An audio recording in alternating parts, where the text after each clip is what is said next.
हे welcome back friends. आज के video में हम जानने वाले हैं कि कैसे हम हमारी बॉडी को होपोनोपोनो प्रेयर की मदद से हील कर सकें।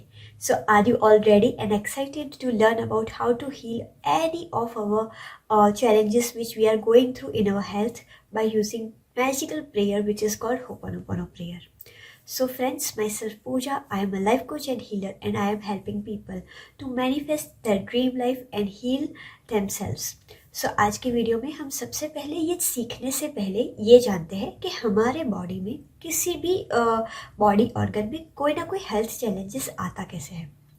तो दोस्तों एक चीज़ आप हम सभी को समझनी होगी कि कोई भी हेल्थ चैलेंज ऐसे ही हमारी बॉडी में नहीं आता है।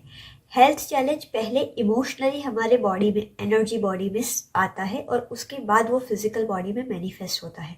सो जो भी हमारे नेगेटिव इमोशंस है, फॉर एन एग्जांपल बहुत सारे स्टक इमोशन है, जैसे कि पास्ट को होल्ड करके रखना, बहुत सारे ग्रीफ को अपने अंदर होल्ड करना, बहुत ज़्यादा एंगर को अपने अंदर होल्ड करना। तो जब जब हम हमारे इमोशंस को हमारे अंदर होल्ड करके रहते हैं और ऑलवेज फाइट और फ्लाइट मोड, यानी कि हमेशा हमारा स्ट्रेस लेवल जब हाई रहता है, तब धीरे धीरे धीरे हमारा बॉडी जो खुद अपने आप को हील कर सकता है वो धीरे धीरे धीरे उसके अंदर बीमारियां आनी शुरू होती है। सो एक चीज़ हम सभी को समझनी होगी कि कोई भी फिजिकल प्रॉब्लम से पहले भी एक इमोशनल प्रॉब्लम है। सो होपोनोपोनो प्रेयर की मदद से हमें उन्हीं स्टक इमोशंस को हील करना है, चाहे कैंसर जैसी बड़ी बीमारी है या फिर हेडेक जैसी छोटी सी प्रॉब्लम है। कोई भी बीमारी, कोई भी इमोशनल प्रॉब्लम के बगैर हमारे बॉडी में नहीं आ सकती है। सो आज आपको चाहे डायबिटीज़ है, आपको चाहे पीसीओडी पीसीओएस है, आपको चाहे ब्लड प्रेशर है या थायराइड है, कोई भी बीमारी है, एक चीज़ समझिए, वहाँ पे एनर्जी या कुछ इमोशंस स्टक हो चुके हैं। फॉर एन एग्जांपल मान लीजिए अगर एक पानी की पाइप है और पानी की पाइप में अगर बीच में से कचरा फंस जाता है तो क्या उसमें से पानी इजीली फ्लो कर पाएगा? क्या जिस फ्लो में हमें पाइप में से पानी मिलना चाहिए मिल पाएगा? नहीं मिल पाएगा ना। उसी तरीके से जब हमारी एनर्जी बॉडी में हमारे नेगेटिव इमोशन जब हम उसे बार बार एक्सपीरियंस करते हैं, एनर्जी बॉडी में वो स्टक हो जाता है और जिस वजह से हमारा जो लाइफ फोर्स या फिर जिसे वाइटल फोर्स कहा जाता है वो ठीक से फ्लो नहीं कर पाता और उस जगह पे कुछ कई बार ट्यूमर होती है, कई बार हार्मोनल इम्बैलेंस होते हैं या कोई ना कोई बीमारियां हमारे बॉडी में आती है। सो होपोनोपोनो प्रेयर की मदद से हमें उन्हीं स्टक इमोशंस को और स्टक एनर्जी को हील करना है। सो उसके लिए सबसे पहला स्टेप क्या है? सबसे पहला स्टेप है कि हमें हमारे हेल्थ इश्यू से रिलेटेड रिस्पॉन्सिबिलिटी लेनी है। For an example, I am taking 100% responsibility for having this problem in my body. So पहला स्टेप तो हमेशा कोई भी हीलिंग में यही रहेगा कि आप ब्लेम कंप्लेन करना छोड़ दें और अपने हेल्थ चैलेंज या रिलेशन चैलेंज, कोई भी चैलेंज आपके लाइफ में है उसकी रिस्पॉन्सिबिलिटी लें। क्योंकि अगर आप अपने लाइफ में रही प्रॉब्लम की रिस्पॉन्सिबिलिटी नहीं लेंगे और कंटिन्यूस किसी ना किसी चीज़ को, बिकॉज मेरी जेनेटिक हिस्ट्री ऐसी है, बिकॉज ये रीज़न है या वो रीज़न है, कोई ना कोई अगर हम एक्सक्यूज़ ही करते रहेंगे तो कभी भी हम हीलिंग नहीं कर पाएंगे। सो इसीलिए फर्स्ट स्टेप है रिस्पॉन्सिबिलिटी लेना। उसके बाद क्या है, फॉर एन एग्जाम्पल मान लीजिए कि अगर मेरे नी में पेन है, ठीक है, अगर या फिर मेरे शोल्डर में पेन है या नी में पेन है, ठीक है, अभी हम नी पेन का एग्जाम्पल लेते हैं। सो मैं नी पेन का एक इमोशनल रीज़न भी बताती हूँ और शोल्डर पेन का भी। शोल्डर पेन हमें कब होता है? जब हमारे कंधों पे हम बहुत ज़्यादा रिस्पॉन्सिबिलिटी ले लेते हैं और उसके प्रेशर तले हम हमारी ज़िंदगी चलाते रहते या फिर बहुत कम उम्र में हमें बहुत ज़्यादा रिस्पॉन्सिबिलिटीज़ मिल चुकी है, तो तब हमें शोल्डर पेन होता है। नी पेन क्यों कब होता है? जब हम हमारे ईगो को डाइल्यूट नहीं करते, यानी हम हमारे ईगो के आगे झुकना नहीं चाहते, तब हमें नी पेन होता है। कि फॉर एन एग्जाम्पल हम हमेशा एक कभी भी जो भी है लेट गो करना या फिर ऐसी इमोशंस हमारे अंदर नहीं आते, तब हमें नी पेन होता है। सो ये मैंने उसके कुछ इमोशनल रीज़न बता दिए। अब जानते हैं कि उसे हील कैसे करें। For an example, I am taking 100% responsibility for having this knee pain.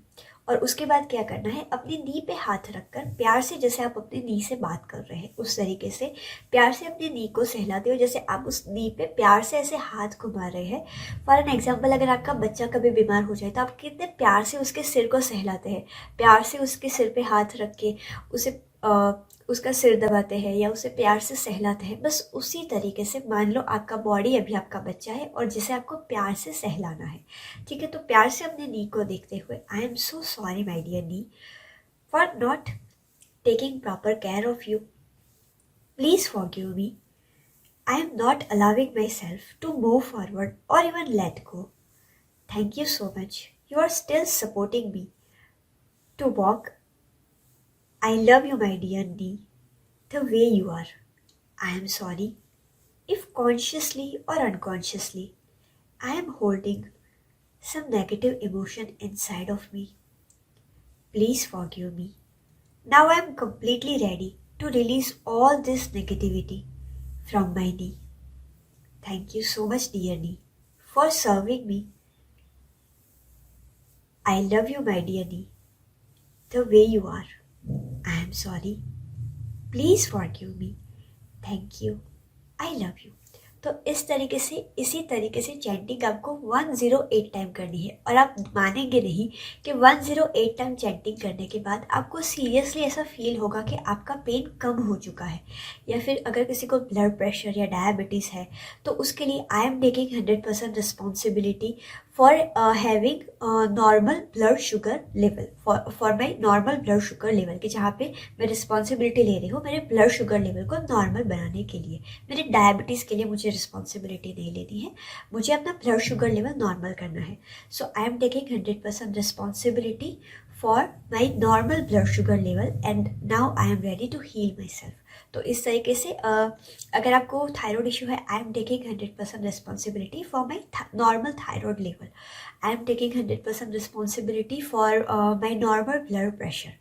Okay, so जो भी आपको चाहिए उसका आपको इंटेंशन डालना है और उसके बाद जैसे प्यार से आप अपने बॉडी को सहला रहे हैं उस तरीके से 108 टाइम होपोनोपोनो की कन्वर्सेशन करते हुए चैंटिंग करनी है। और आप मानेंगे डे बाय डे अगर आप इसे डेली प्रैक्टिस करेंगे, 1 महीने के अंदर काफ़ी सारे लोगों ने रिजल्ट पाया है कि उनके ब्लड शुगर लेवल नॉर्मल हो जाते हैं, उनका ब्लड प्रेशर नॉर्मल हो जाता है, उनका थायराइड लेवल नॉर्मल आ जाता है।